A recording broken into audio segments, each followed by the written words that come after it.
ตีจังจอยอิหร่านนะเพราะว่าคาซองก้อนจอยว่ารัสเซียจอย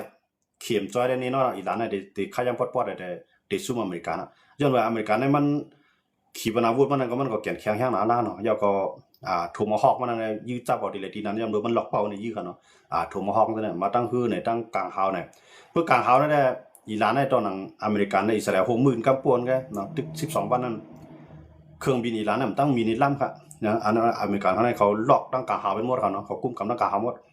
อิสราเอลก็เตรียมพร้อมหางเฮียนเนี่ยก็เตรียมปรุงใส่มันจะกว้างเครื่องบินของอิหร่านเนี่ยได้ยากกินหมดแล้วค่ะเนาะสังเกตว่าเครื่องรักนักอันที่กลางตั้งกลางเฮาของอิหร่านนั้นมันไหลของตีเขไหลของรัสเซียมาเนาะไหลมา2 เมืองอันใหญ่มันก็กล่าวว่ามันก็ตัวที่อเมริกันกำลังใส่เวเนซุเอลานั่นก็ไหลมาเหมือนกันนะไหลมาของเขไหลมาของรัสเซียก็กับอเมริกันน้ำใจจึงอยู่ล่ะเนี่ยตัดสัญญาณเป็นหมดหากำไหนนะตัดแห่งสัญญาณแห่งเน็ตมันเป็นหมดอันดาเดขึ้นมาตึกอันดาเดขึ้นมายืดดังกลางเฮานั่นจังเหตุการณ์ใดเหมือนจะมันหาในเหมือนพูดเรียกของตั้มไว้ละลายก็ลิตี้นั่นตุ่มด้วยแล้วมีเหตุการณ์ใดเพราะว่าด้วยเหมือนเช่นนั้นที่นั่นได้อเมริกันในขีเนี่ยจังจ้อยอะไรเสียขนาดว่าคำว่าด้วยเหมือนเช่นนั้นอเมริกันกำลังใส่ที่นิโคลัส มาดูโรเขาเนาะก็กับพวกมังอิหร่านเนี่ยพวกขี่เขาลัดแช่คำมาจ้อยอันนั้นก็จะเป็นปากตึกขับวัดก็กับพวกขี่ลัดแช่มาจ้อยอันนั้นในนอนมันได้ลามถึงสุเจ้าเขาเนาะเมืองเขาเนี่ยก็จะตีจับขี่เนาะมันได้ลามถึงอาเซียนนะแล้วก็ตีลามมาถึงเอเชียพวกขี่เขาจ้อยกันนะในกันนะพวกขี่เขาจ้อยพวกเกาหลีเหนือกับจอยละลายก็ได้ปองสังนะพวกเกาหลีเหนือกับจอยละลายก็ได้มันเดี๋ยวปองสังอย่างนั้นเกาหลีเหนือได้มันก็ยำกับจอยละแช่มาอย่างกับจอยมาขนาดกำไรยังซึ่งมันก็ได้กับสูงกับจุละแช่อย่างก็กับพวกละแช่เลยขี่เนี่ยก็จอยเนี่ยยุโรปที่เลยหับมือละแช่เกี่ยวป่านเกาหลีใต้ออสเตรียไต้หวันฟิลิปปินส์จ้าเขาจะนำที่เลยมังขี่ในตัวเตี้ยนอเมริกันในที่มังทั้งไหนก็ในตัวเตี้ยนเขียนรู้มีหนองแหลงรู้มันเด็กกว่าทั้งหลายเพราะว่าที่ว่าถึงกำลังซื้อมาได้ให้เรียนก็ย่อมีหนองแหลงได้มาเต็มมาจ่อยนะครับว่าด้วยนะเพราะว่ามีหนองแหลงจ่อยปุ๊บเนี่ยมันก็เดี๋ยวเจียวร่วมนะอันนี้ก็เดี๋ยวจังเปลี่ยนมาแทนนะสังเกตว่ามันเย็นเปลี่ยนปังทุกลุงภาพประกำ3กันนะกว่ามันเปลี่ยนกว่ามันมีรัสเซียเลยขี่เข้ามาในนี้เนาะปังทุกลุงภาพประกำ3เนี่ยมันเปลี่ยนนี่ก็อิหร่านเนี่ยมันเต็มภาพมืออเมริกันได้ดังอิสราเอลไรครับเนาะก็ในมือเดียวในอันเดียพร้อมจ่อยอเมริกันเอาเตรียมตัวนั่นแหละมันเดี๋ยวมีอังกฤษในนี้นะครับอังกฤษก็ติ้งมาอังกฤษอเมริกันเนี่ยเขาติ้งต่อยกันนะเสียในการต่อสู้เขาเนาะมาปังตึกอิรักเนี่ยมาปังตึกซีเรียเนี่ยมาปังตึกของเยเมนเนี่ยนะเยเมนเนี่ยก็เป็นจุ่มหุตีนะครับเนาะปังอังกฤษกูกำเขาเนี่ยนะปังตึกที่ไหนครับเนาะที่เขามาเราเขาเราแหงอะไรมาพิดกันอีรอดอะไรมันเป็นยันเปอร์อเมริกันในใครก็พิดไว้ดีของมันเหมือนเจ้าหนังแคนาดาเนี่ยเหมือนเจ้าหนังเดนมาร์กเนี่ยเหมือนเจ้าหนังกินแลนด์เนี่ยอเมริกันเนี่ยมันกว่าใครกับคูบอลได้เลยอังกฤษเขาเยอรมันเขาฝรั่งเศสเขาพอใจเลยสารคัดของมันก็เนาะสารคัดของอเมริกันก็ในมันเจ๋งว่าอเมริกันเนี่ยมันเจ๋งว่าเป็นเกมสับคันหลอกข้าเนาะเขาว่าจังหวะนะฮะเนาะมันเจ๋งว่าพวกสูปันกินเลี้ยงในเขาได้ใจแห้งซื้อเนี่ยก็ในยุโรปเขาก็ตกใจครับก็ยุโรปเขาตกใจเขาก็ในทางแห้งกองกลางเขาเฮ็ดให้เขาจะในเตรียมพร้อมจังหวะเกิดเป็นบางตื้อใหญ่มากให้เขาจะในจังคำว่าจอยอเมริกันอันนี้ก็จังเปลี่ยนไรครับเนาะตรงว่าเข้ามาด้วยดูโน้ตทำให้เปลี่ยนคนที่ล่ามใจหยาบเนาะเป็นคนที่ล่ามใจหยาบเป็นคนที่ว่าด่านเฮ็ดด่านเฮ็ดซ้ำเฮ็ดผู้บนถังซ้ำเฮ็ดผู้บนถังซ้ำเฮ็ดมันจะเป็นคนจังไหนครับเนาะยันเป็นจังไหนตรงว่าอันนี้พอเข้ามาด้วยดีนะยันนั่นเนี่ยลองกินเลี้ยนของมือเลยก็ตัดปัญหาก่อนเนาะลองกินเลี้ยนว่าลองเตียนมาว่าอเมริกันตัดปัญหาก่อนนะตัวนู้นเพราะว่าตัวนู้นทำย่อมถอยนะครับเนาะเพราะว่าตัวนู้นทำย่อมถอยได้ยุโรปคนต้องถอยยันว่าเนี่ยในข้อตกลงของยุโรปเขาเลยนะตู้เขานั้นเขาได้มีข้อตกลงไว้เขาว่ามาตรา4เลยมาตรา5เนาะในข้อหมาย4เลยข้อหมาย5นั่นแหละเพราะว่าข้อหมาย4เพราะมันมีปัญหามาเนี่ยเดี๋ยวเลยซึกกูไปผายนะเดี๋ยวมาอุบกันก่อนเดี๋ยวเลยตึกจึงเดี๋ยวเลยพังเพียนก่อนก็ในเพราะว่าถึงว่ามีจุ่มไหนจุ่มหนึ่งเขามาตึกเอาเนี่ยใจข้อหมาย5นั่นบอกว่านาโต้30ไป2เมืองนั่นเดี๋ยวเลยโผล่มาในมังก้อยการมันซ้ำขึ้นเป็นลูกจุ่มนาโต้ของกันเป็นอเมริกันซ้ำเป็นปีใหญ่บนหมดเลยบอกว่า30ไปเมืองนั่นก็เดี๋ยวเลยโคมือในเลยเขียงตาตัวอเมริกันเมืองเดียวแต่ว่าอเมริกันก็มันดื่มเลียกอยู่ยาวขนาดว่าเดี๋ยวเลียกจังนั้นเนี่ยเพราะว่ามันเดี๋ยวย่อมเลียกย่อมซุ่มจังนั้นมันก็ดิ่มเปื้อนทั้งรัสเซียเปื้อนทั้งเขกำลังซื้อมาเนี่ยมันก็อเมริกามันจะเขเขารัสเซียก็เดิ่มกูกินมันสร้างกินมันมีตีนมีมือมีเอ็นมีเชียงตาเดกาคุกคามลุกลามเขาไล่นั่นขนาดเนาะจังไรว่าอเมริกันย่อมถอยที่ไหน นะยอมถอยลองกินแลนด์ยอมถอยลองเดนมาร์กนะหมดเลยในลองเม็กซิโกก็มันไปว่าทางที่เตะเนาะแคนาดาก็แข็งแรงนะแคนาดาในกว่าจุขี่ก็เดียวกันในอเมริกันก็หันว่ายุโรปเขาในคำยอมนะว่าตัวนู้นทำในคำก็เป็นผายยอมผายถอยนะครับในขยันหมดเลยแต่ว่ามันถอยก็ในที่อันใครมามังอิหร่านนะในเป็นอันที่อันกวนตั้งนำสนใจที่เตะกันเนาะเพราะว่ามันมังกันมาลองอิหร่านได้เพราะว่าเขาคาเพราะมันเกิดขึ้นบางตึกนิวเคลียร์ได้เขาขาดดีไรหันอยู่นะเพราะว่าเกิดขึ้นบางตึกนิวเคลียร์ได้เขาขำจังหวะกันเนาะว่าบางตึกนิวเคลียร์วันเกิดขึ้นมาได้มันจังหวะนั่นค่ะเนาะมันจังหวะพวกขี่ก็อะไรเป็นดีของอเมริกันในขี่ก็ลักขี่ปนาวุธมันทึมใส่นิวเคลียร์มันทึมใส่จังหวะเนาะมือเราได้ขี่ในเขาในข้าวร่างหลายปีมาในเขามี5 ปากลูกก็ค่ะนิวเคลียร์เขาค่ะเนาะมันด้านเขามี4 ปากให้มือเราได้ยินว่ามีเป็น5 ปากลูกแล้วค่ะเนาะกำในคิมจองอึนนี่ก็มีมาเป็นตะไลเมื่อด้านมีมา60 ลูกมือเราในคิมจองอึนในลาดว่า1 ปีในมันสั่งนิวเคลียร์ออกมาเลย20 ลูกเพราะว่ามันถามว่าในที่เรียกว่าวันเมื่อนามาคิมจองอึนเนี่ยก็จะเป็นมหาอำนาจตั้งนิวเคลียร์แต่ว่ามันติเป็นข้าวยามเดียวในอเมริกาในเด็กกับทุบป้ามันกำเดียวนะแก้วปานเกาหลีใต้แน่นอนเดี๋ยวเราออสเตรเลียเขาจะนะเดี๋ยวเราบุญพ่อนมังขี่ทางตั้งมังป้าเกาหลีเหนือทางตั้งยันเบอร์เกาหลีเหนือในมันลำลองค่ะเนาะยันเบอร์เกาหลีเหนือในมันยำรัดไว้แต่สิว่าขีปนาวุธเขานิวเคลียร์อันเขามีนั่นตียื้อถึงเกาะกว้มของอเมริกันเนี่ยบอกว่าพร้อมเราได้ยื้อถึงเมืองอเมริกันเลยดีในก็ตีให้ได้อเมริกันซุ่มนำทางจะว่าคำทุบแบบเกาหลีเหนือค่ะเนาะยันเบอร์นั้นได้เพราะอเมริกันทุบอิหร่านเกาหลีเหนือในมันตึงเรามันตึงเด็ดจอยแน่นอนเพราะเกาหลีเหนือมาจอยปุ๊บเนี่ยเดี๋ยวข้าวย่ำเดียวเสร็จเลยทุบป้าเกาหลีเหนือทุบป้าอิหร่านนะก็น่าอยู่ที่ขีดและเช่นในตรงเด็ดจอยนะพวกขีดและเช่นนั้นจอยปังตึกลุงภาพก็3 ก็ไม่จังเกิดขึ้นนะไม่ใช่ที่เลยนะมันติดไปเป็นปังตึกนิวเคลียร์อันใหญ่มันติดนะก้อยกาเพราะว่ามันป้าขี่เขารัสเซียเขาใจเครื่องบินเขามาจอยเนี่ยใจซื้อเขามาจอยเนี่ยใจขีปนาวุธยืมมาเนี่ยได้แน่นอนเอามันนั้นเมืองขี่ก็มีดอกหอมรวมนะเมืองรัสเซียของมีดอกหอมรวมย้อนว่ายุโรปแต่เลยฮับมือรัสเซียเนาะกำไรมันเจอหนังเขาเจอข่าวว่าเกาหลีใต้ว่าออสเตรเลียว่าฟิลิปปินส์ไต้หวันเกี่ยวปานซ้ำแทงที่ทั้งมีหลายๆเมืองอยู่อันนั้นเดี๋ยวเลยฮับมือขี่นะนั่นคือขี่ในเตรียมจังกับเตรียมจังกับจ้อยเตรียมจังกับจ้อยอิหร่านนั่นขนาดเนาะที่ไหนก็มันเต็มมีมากขนาดก็ในมันเจอหนังเมืองไทยที่ไหนรู้เมืองอาเซียนที่ไหนรู้เขาได้อยู่ภายใต้เนี่ยเพราะให้เขาเลือกที่ในไทยเนี่ยกำลังชุดมาว่ามันเพราะมันจุกอยู่ภายขี่อเมริกันในที่ทุบป้ามันขนาดว่ามันจุกอยู่ภายอเมริกันขี่ก็ได้ทุบป้ามันเพราะมันตัวมันเรียบอยู่ภายไรก็รอดอะไรมันตึงได้เกี่ยวอยู่ภายอเมริกันก็เดียวไทยเนี่ยนะคำแทนเราหนึ่งเมืองไทยเนี่ยมีปังเลือกตั้งนะเมืองไทยปังเลือกตั้งก็เลยเลือกตั้งปฏิประชาชนมาในนอกอากาศตั้งแต่วันโตก็เดียวเนาะอย่างเมื่อเขาเช่นนั้นเขาตึงเกี่ยวภายตั้งแต่วันโตอยู่มันเดี๋ยวจากนั้นก็ในอเมริกันในเอเชียในรู้ในอาเซียนเนาะในอาเซียนในหมดเลยในส่งขึ้นตึงเข้ามาจำว่าอยู่ปางลายกัมพูชานะครับเนาะหมดเลยในส่งมาครับนะผมมาปอในเมืองกัมพูชาอันนี้เป็นขึ้นตึกครับที่อะไรอเมริกันเอามาที่ไหนล่ะในที่กัมพูชาล่ะในย้อนเปิดเขียนในมีไว้ตาคือไว้ที่กัมพูชาเนาะที่เสียนูวิวในมีตับคือของเขก็ในเมื่อพ้องปังตึกไทยเลยกัมพูชานั้นหุ้นเสียนเขาขุนมันเนียดเขาซ้ำกาย้อนตั้งใจทำที่อเมริกันก็ในอเมริกันนั่นก็เตี้ยหุ้นเสียนเขาเตี้ยเนาะก็มังคักมังตอนมังกั้มมาก็ไปเตี้ยไทยเนาะนี่ว่าไทยในเป็นไผ่พิษย้อนเบอร์สังแรกตัวโน้ตท่ามเขาลาว่าไทยเป็นไผ่พิษล่ะย้อนเบอร์สังแรกซ้ำนี่กัมพูชาล่ะย้อนเปิดกัมพูชาในก็กับย้อนตัวโน้ตท่ามมา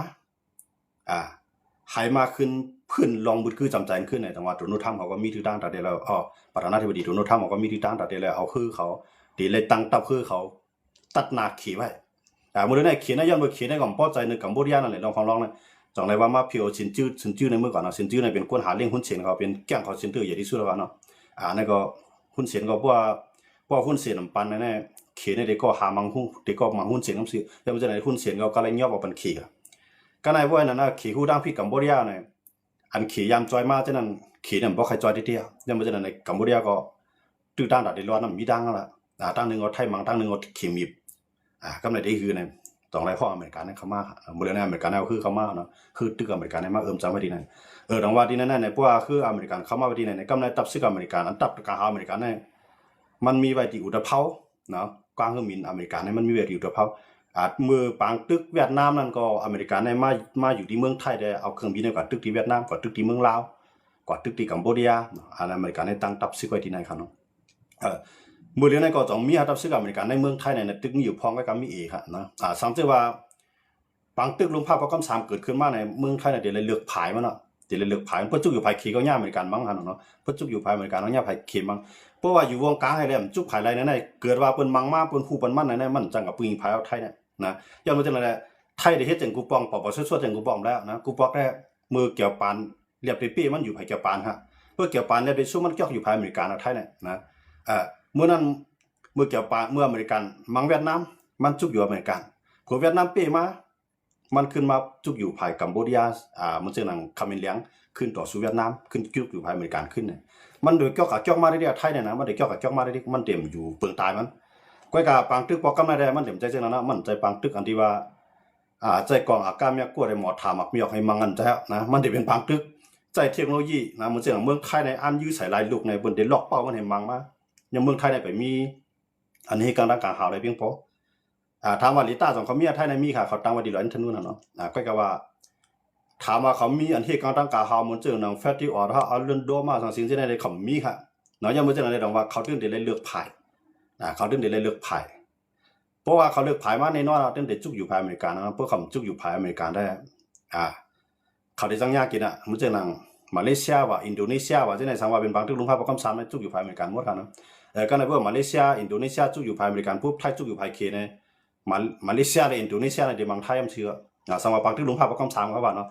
ดีนะได้บางตึกลุงภาพประกอบ3เตเปลี่ยนแน่มันอยู่ที่เขตรัสเซียเมื่อได้อเมริกันเนี่ยมันไปพร้อมกับตึกรัสเซียไปพร้อมกับตึกเขตยันบุษราเนี่ยย้อนเปิดมัน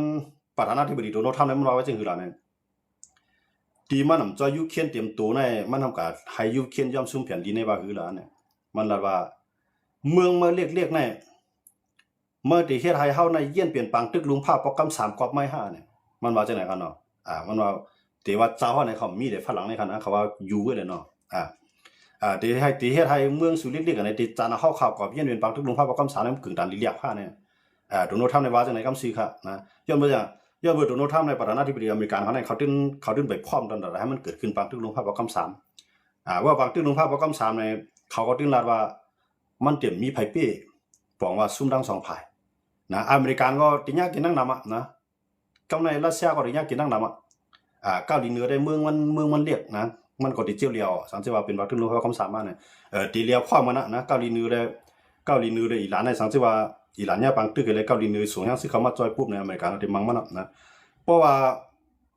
ใจนิวเคลียร์ในเกาหลีเหนือเนี่ยมันมีสังกัดได้มาต่อรองต่ออเมริกันได้เฮียงเครื่องบินเฮียงการตึกเฮียงซึกเฮียงหมักกองพวกเฮียงซึกว่าได้มันนำเรือเกาหลีใต้มันนำเรือเกี่ยวปานพวกเครื่องกองกลางตั้งน้ำว่าก็มันนำเรือเกาหลีใต้มันนำเรือเกี่ยวปานก้อยกามันเป็นเครื่องของเก่าเมื่อปานสหภาพโซเวียตเลยซื้อมาเก็บไว้จังนั้นไงนะอันคือจันคือการมันได้ก็มีขีปนาวุธของพวกก็ยื้อก่อมตั้งถึงกลางหาวก็ตกลงในปังลายก็มีนะก้อยกาอันเขากูในข้าย่างหมดเลยเนี่ยมันลาดว่ามันมีนิวเคลียร์มี60ลูกเนี่ยหมดเลยมันเรียบ60ลูกเนาะยังไม่ใช่อะไรดังว่าเกาหลีเหนือจ่อมันได้ฮัดใจนิวเคลียร์จ่ออิหร่านมันได้มันอดตัวมันดัดสิมันว่ามันเขาในกำกูพาในลุงพานะคิมจองอึนนี่มาว่าจังไหนครับเนาะกำไรกูพาเมืองเขาเนี่ยเขามีนิวเคลียร์อิหร่านเขาในย้อนเปิดเขาเนี่ยอิสราเอลเฮ็ดทั้งเขาเนี่ยอเมริกันเฮ็ดทั้งเขาในย้อนเปิดเขาวนเทิงเขาเฮ็ดเทิงเขาย่อมอยู่มาอเมริกันเขาย่อมเขาย่อมให้ต้องเขาตกลงกึดลองนิวเคลียร์เขาเลยวันมื้อในเขาเนี่ยปังตื้อสั่งเขาเฮ็ดเหมือนจังเขาเนี่ยเขารัดปังตื้ออันนั้นคิมจองอึนและย้ำมารัดสิครับเนาะยังบ่จังได๋ดังว่าเฮาคำว่าตัวดีในปังตุลุงภาพประกอบ3ในเพราะว่าอิหร่านและอเมริกันมังกันในอิหร่านลาดว่าเตปืดปังตึกเตรียมตัวการว่าปืดปังตึกเตรียมตัวนั้นพร้อมได้ส่งให้ศึกเจ้าเก่าในกับตึกถึงนอกเมืองนั่นเนาะมันจึงว่าโอยลีของอเมริกันตั้งตะวันออกกลางในมันมีไผล่ะเนี่ยมีซาอุมี UAE มีกาตาร์มีจอร์แดนมีอียิปต์มีอิรักเป็นโอยลีอเมริกันหมดฮะก็ในพวกใจนิวเคลียร์เขาจะในเดียกินหมดนะอิหร่านเนี่ยก็เตมังเขาจะในกุมเมืองกำไรเขาจะในกุมเมืองก็การเลยขึ้นมังอิหร่านนะใจนิวเคลียร์ก็เปรี้ยอเมริกันก็กับพวกใจนิวเคลียร์ได้ปังตึงมันได้ยาวมันได้ใจขยามหลายวันเนาะมันก็นับเป็นหัวเรือนมันเพราะว่าเป็นปังตึงนิวเคลียร์ได้มันได้นับวันมันไงนะเพราะนิวเคลียร์เนี่ยก็ดีเลยก็ปล่อยนี่นอนมันเด็กกว่ายนำเขาเนาะก็กับว่าอิสราเอล มันกดการอะไรจ่อยเนาะอิสราเอลเนี่ยมันแขนนั่งเลยนะอิสราเอลเนี่ยมันแขนในที่กลางร่างกายเขาในแขนนะในหัวปากใน90ปุ่นในที่เลยนะก็ในสังว่าเอาเครื่องบินกว่ายืดรู้เนี่ยเพราะว่าอิสราเอลเนี่ยเพราะมันหัวมือหน้าอเมริกาในอิสราเอลในเครื่องบินมันในนับ2-3 ปากลำเนี่ยตีกับมังเนาะว่าเสปังตึกว่าเสปังตึกอิหร่านในอิสราเอลตึกกันยาวนั่นเนี่ยตั้ง2 ฝ่ายมาหอมแห้งทั้ง2 ฝ่ายกันเนาะอิหร่านก็กำปวนของเมืองวันย้อนเปิกอันนี้ก็นักกะหำเพียงป้อเนี่ยเอามาน้ำหนักเอามาของรัสเซียมาของเขเนาะเขก็จอยทำดีเนี่ยกำลังอิสราเอลก็เฮียในเนี่ยเฮ็ดอันที่กลางรักกลางเขามาเนี่ยก้าเนี่ยเฮ็ดพองซื้อมาพองกำลังทำซื้อว่าเครื่องบินF-35ของอเมริกันเนี่ยซื้อมาทางหลายลำกำเดียวกันเนาะอันนี้ก็บอกว่ากูภายห้างเฮ็ดพร้อมเนาะสังเกตว่าเป็นปังตึกปอกกำไรเนี่ยละลายฝ่ายเขาก็หันว่าที่เป็นปังตึกอันติปีนไปเรียกรายการเมืองของอิหร่านปีนไปเรียกรายซึ่งอิหร่านเนี่ยเหมือนเสื้อหนังประธานาธิบดีของอิหร่านเนี่ยนั่นก็อายาดัลลอห์ผู้นำศาสนาของอิหร่านเนี่ยเขาสองคนเนี่ยตื่นที่เลยปลายเพกป้อมปลายเพก็ถุงยับเพิ่มถุงยับก็ถูกยืดตายมี3 เมียวลองว่าตื้อตั้งแต่ได้เป็นไรสูงเรียบได้ปลายเพกว่านะเพื่อปลายเพได้บอกว่าปังตึกในเมืองเขาก็ได้กึดกว่าผู้ปลายเพกันนะเพื่ออายาดัลลอห์ก็ย่อมปลายประธานาธิบดีก็อิหร่านก็ย่อมปลายเนี่ยพวกปลายได้ปลายดีแล้วนั่นเนี่ยปลายกับจุลเซียผู้ปลายจุลเซียปุ๊บเนี่ยการอุปเปิงพ่องงามในเมืองนั้นอเมริกันเขาอิสราเอลเขาได้จัดการว่าเดี๋ยวภัยขึ้นมาเมื่อเร็วได้อันเขาใครมาได้เป็นเจ้าใจอันเป็นลูกใจเจ้าพาชานั่นขนาดเนาะลูกใจมันเด็กก็มาก็ว่าอยู่ดีโดนทำใครไรจึงอะไรเนี่ยใครไรเปลืองเจ้าพาเจ้าข้ามอุปเปิงย่อก่อนใครไรเปลืองเอาศาสนามุสลิมมาอุปเปิงอิสลามนั่นขนาดเนาะใจเปลืองอิสลามมาอุปเปิงตีใจเปลืองจังไหนตีใจเปลืองดิโมคราซีมันจังไหนอเมริกันเขายุโรปเขาที่ให้มันเปลี่ยนจังนั้นแล้วมันจังไหนในเมืองอิหร่านก็ได้ปีนไปเรียกรายรองการเลือกตั้งเลยได้จังขึ้นมาเลยผู้นำใหม่สังเกตว่า2 คนในย่อมก็ว่าว่าอย่าตลอดมาก็เนี่ยอายุก็เลย80 ปีปลายมั้งบ่ว่าก็บ่ได้ตายว่ามังได้กล้ามอะไรพวกวันไหนก็จังว่าน่ะฟังตึงในตึงใหญ่นี่นอนขนาดอันนั้นแถวเด็ดเลยด้วยนั่นก็ดูโน้ตทำเด็ดหลอกสิเลยขา2 คนในย่อมถอยอันนั้นก็ย่อมถอยเสียมก้าห่างเห็นซึกตึกต่ออเมริกันกำซื้ออันนั้นเดี๋ยวเด็ดเลยไปด้วยเปลี่ยนลีสนใจที่เด่นออกการเมืองการซึกตั้งเมืองอิหร่านและอเมริกันเขาเนาะโอเคสังเกตว่าเงาลายมันเรียกมาจากในลองอิหร่านได้อเมริกันนั่นในเฮาขาดเดียวขึ้นออกมา10 ดอทได้คืนในพี่น้องผู้ปัญญาเขาแทงกันเนาะ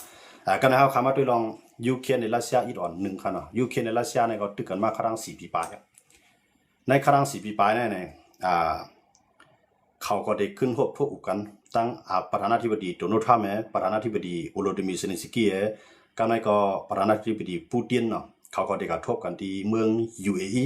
สหรัฐเอมิเรตส์กันเนาะเขาได้กระทบกันที่ไหนกระทบกันที่ไหนเนี่ยตีเลยข้อตอบกันจึงมาตั้งรัสเซียก็ลาว่าที่ในตอนบาทนั้นให้ตับซึกยูเครนในถอยออกเช่นในสีแคนนั่นมันจะว่าในสีเมืองในสีเจเวียงในสีเจตวนนั่นให้อาบันรัสเซียกว่าอันนี้รัสเซียย้อนกันเนาะกำลังยูเครนก็ไปย่อมครับในดอนบาทใน70-80 ปูนได้ไรว่าซึกรัสเซียยึดเลยหมดขึ้นมา20 ปูนก็การดอนบาทมันเป็นพื้นที่ลำรองนะครับเนาะแต่ว่ายูเครนก็ไปขย่อมที่ไหนก็อเมริกันใช่ว่ารัสเซียนั้นเป็นเมืองมหาอำนาจเพื่อมันมาปุดบังตึกมกนาเลยมันไรสังมันก็เดี่ยมย่อมไรย่อมมันจะนั่นแหละปันรัสเซียไว้แล้วอเมริกันก็เดียวแค่ซึกมาข่มรวมบันทีนี้ในเขาได้กับอุปกันเขา3 ก๊กครับเนาะเขาก็ที่อุปกันที่เมืองสหรัฐอเมริกา UAE นั่นขนาดเนาะเขาได้กับอุปกันที่ไหนอันนั้นได้ก็เดี๋ยวเลยขอตอบจริงได้ก็ไปหู้ขนาดนะครับเดี๋ยวเลยไปตัวทางวัน2 วันเดี๋ยวตีหู้ขามันหลีอยู่ขนาดว่าเขาตกลงอะไรจริงเหรอยูเครนและรัสเซียนะครับเนาะเพราะว่าเขากับอุปกันที่ UAE เนี่ยไปเลยเขาตกลงสามารถเนี่ยก็บอกว่าได้ขึ้น10 เปลี่ยนพักตึกกันแท้ตั้งรัสเซียและยูเครนกันเนาะเพราะว่ามันตึกเป็นจังไหนติ๊กๆเนี่ยยูเครนเนี่ยก็มันขึ้นยาวขนาดนั้นเนาะมันจึงว่าเป็นเมืองเขาเนี่ยเขากัดแห้งหนาลายเนี่ยมันจึงว่านำไฟตาเฮ็ดนำไฟตาเดมาเฮ็ดเป็นน้ำอุ่นเนี่ยก็มีไฟใจนะครับเนาะเหมือนเจ้าหนังน้ำกินน้ำใจนี่ก็ทบตั้งอยากไฟฟ้าได้ใจได้ที่ก็ทบตั้งอยากเมืองเขาซ้ำกัดแห้งหนาเนี่ยอันนั้นได้เลยว่าเป็นอันเยี่ยนกันที่สุดแล้วเนาะในต่างเตปางตึกลุมภาพปอกกำ2มาในปางตึกยูเครนและรัสเซียเนี่ยเลยว่าเป็นปางตึกกันยาวนานที่สุดในครับว่าเนาะที่ในภายทางยุโรปนะครับเนาะยังไม่ใช่ในเรื่องว่ายูเครนและรัสเซียเนี่ยก็ตึกกันมาครั้ง4 ปีเนาะตายก็นับล้านทั้งภายของมันกันเนาะก็ไปหันที่ยาวลงเลยเนี่ยแต่ว่าโดนัลด์ทรัมป์เนี่ยก็ได้มันเดบิตประธานาธิบดีละกันเนาะมวนตั้งได้ประธานาธิบดีปูตินว่าจังอะไรเนี่ยพวกป้าสิรินสกี้ในที่เลยก็ย่อก็เดี่ยมขึ้นบางกลุ่มมันว่าจังไว้จังไหนกันเนาะมันเดี่ยมย่อมขึ้นบางกลุ่มเพราะมีป้าสิรินสกี้ กำในประธานาธิบดีเซเลนสกี้ก็ซ้ำว่าปออำไลควบอุบทบตัวต่อปูตินกำซื้อได้กะอุบกันก่อนมีพรดิสังย้อนเปออันเต็บตัดหลายนั้นมันมีปูตินไว้เซเลนสกี้ก็